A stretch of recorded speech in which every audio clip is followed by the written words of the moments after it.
कांग्रेस को बहुत बड़ा नुकसान होता हुआ नजर आ रहा है। अगर पार्टियों के हिसाब से देखा जाए तो कांग्रेस को सबसे बड़ा नुकसान होता हुआ यहां पर दिख रहा है। लालू यादव के बेटे तेज प्रताप यादव एक बार फिर से पिछड़ गए हैं। कुछ देर पहले उनके आगे होने की सूचना आई थी इमामगंज से, हम उम्मीदवार पीछे। ये एक बड़ा चौंकाने वाला मामला हो सकता है। दीपा कुमारी जो कि जीतन राम मांझी की बहू है, और कहा गया था इमामगंज सीट की बात की जाए प्रत्युष, मांझी परिवार की प्रतिष्ठा वहां पर दांव पर थी, तो क्या वहां नुकसान होने जा रहा है एनडीए को? देखिए, कई ऐसे उम्मीदवार हैं जो की कैंडिडेट जिनको हम कह सकते हैं, जिन पर सबकी नजरें टिकी थी, जैसे कि दीपा कुमारी के बारे में आपने बताया कि ये मांझी परिवार की बहू है लेकिन पिछड़ती नजर आ रही है। तेज प्रताप यादव जिन्होंने पार्टी अपनी अलग बनानी, ताल ठोका, लेकिन वो पिछड़ते हुए नजर आ रहे हैं। बीच में कुछ देर के लिए रुझानों में वो आगे चले थे।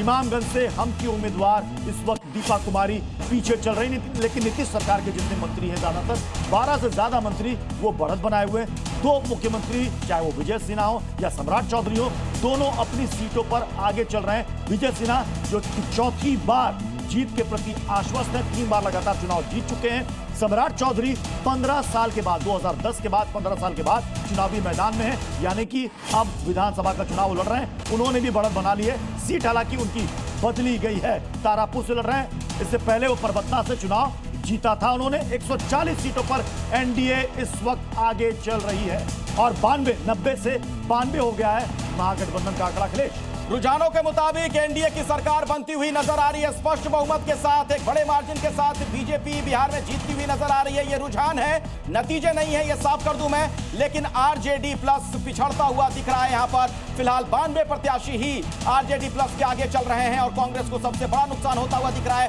कुछ उम्मीदवारों की अगर बात कर ली जाए तो अभी एक बड़ा अपडेट हमें मिल रहा है। मसौढ़ी विधानसभा की मैं बात करूं तो राउंड 1 से वहां जो जानकारी मिल रही है, अरुण मांझी जो जेडीयू के उम्मीदवार हैं, फिलहाल लगभग 3000 वोटों से वो आगे चल रहे हैं, जबकि रेखा देवी वहां पर पिछड़ती हुई नजर आ रही हैं। कुछ और भी बड़े उम्मीदवारों की अगर बात की जाए, कई नाम सामने आ रहे हैं, जिसमें दोनों जो उप मुख्यमंत्री चुनाव लड़ रहे थे वो आगे चलते हुए नजर आ रहे हैं बिहार से, कई पिछड़ते हुए भी दिख रहे हैं। आरा से बीजेपी के संजय सिंह टाइगर फिलहाल आगे चल रहे हैं। शाहपुर से जानकारी मिल रही है कि बीजेपी के राकेश ओझा आगे हैं और बिहार में एनडीए 145 प्लस पर आगे, यानी जो वो जादुई आंकड़ा होता है सरकार बनाने के लिए, उससे बहुत आगे है अभी बीजेपी प्लस। जी हां, इस वक्त एनडीए खेमे में खुशी की लहर। रुझानों को देखते हुए 243 सीटों का, सबसे बड़ी खबर, 243 सीटों का रुझान जी न्यूज पर स्क्रीन पर आप इस वक्त देख रहे हैं। तो आपको बता दें अभी की बड़ी खबर, रुझानों के मुताबिक सिर्फ एक सीट से पीछे है बहुमत से बीजेपी, यानी जो बहुमत का आंकड़ा है,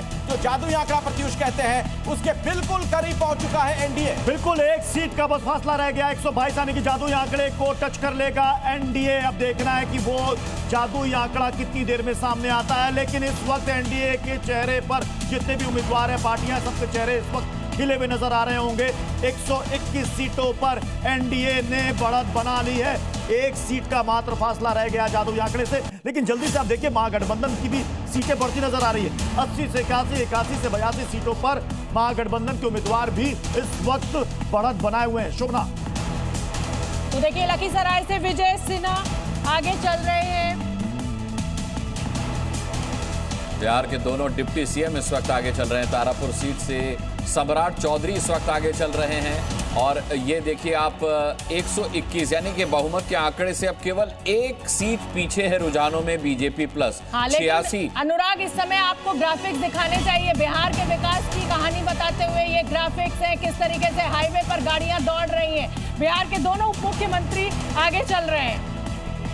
तो तारापुर से सम्राट चौधरी आगे चल रहे हैं। देखिए बीजेपी 124 यानी बहुमत का जो जादुई आंकड़ा है, उसको एनडीए गठबंधन ने फिलहाल शुरुआती रुझानों में छू लिया है। एंड बड़ी खबर इस समय की, आदेश और निर्णय देंगे, हम उनका स्वागत करेंगे। तो अकाउंटिंग सेंटर जा रहे हैं सर? निश्चित तौर पर पूजा पाठ करने के बाद। जी हाँ। अब क्या एक ही बार जीत के साथ ही निकलेंगे? चलिए, माता की जो हो कृपा, उनकी इच्छा, कर्म अपने हाथ में है, परिणाम उनके हाथ में है, और हम लोग कर्म में कमी नहीं रखते। बिहार के रुझानों में एनडीए को साफ तौर पर बहुमत। बिहार में एनडीए 124 सीटों पर आगे निकलता हुआ दिखाई दे रहा है। अब देखिए यहां पर आप देखिए किस तरीके से यहां पूरे 243 सीटों का आपको ये दिखाई दे रहा है नक्शा, और यहां पर जहां जहां आपको भगवा दिखाई दे रहा है ये भारतीय जनता पार्टी प्लस की सीटें हैं जिस पर वो आगे चल रही है, और जहां आपको हरा दिखाई दे रहा है वो आरजेडी प्लस की सीटें हैं। यानी कि अगर परिहार की बात करें तो यहां पर आरजेडी का कब्जा होता हुआ दिखाई दे रहा है, सुरसंड में यहां पर भारतीय जनता पार्टी का कब्जा होता हुआ दिखाई दे रहा है, अलीनगर में हमने आपको बताया लगातार मैथिली ठाकुर आगे चल रही हैं, अलीनगर भारतीय जनता पार्टी के खाते में जाती हुई दिखाई दे रही है, ये रुझान है। इसके अलावा अगर आप देखें कि यहाँ तरारी से भगवा हो रखा है रंग, इसके अलावा नालंदा में आप देख सकते हैं कि भारतीय जनता पार्टी प्लस पर आगे चल रही है। इसके अलावा हसनपुर सीट पर आप देखिए आरजेडी प्लस के खाते में ये सीट जाती हुई दिखाई दे रही है। बहादुरपुर, सीवान देखिए ये भारतीय जनता पार्टी रुझानों में इस सीट पर आगे चल रही है। बहादुरगंज में, किशनगंज में यहाँ पर आरजेडी प्लस आगे दिखाई दे रही है। आप हर सीट का यहाँ पर आंकड़ा देख सकते हैं।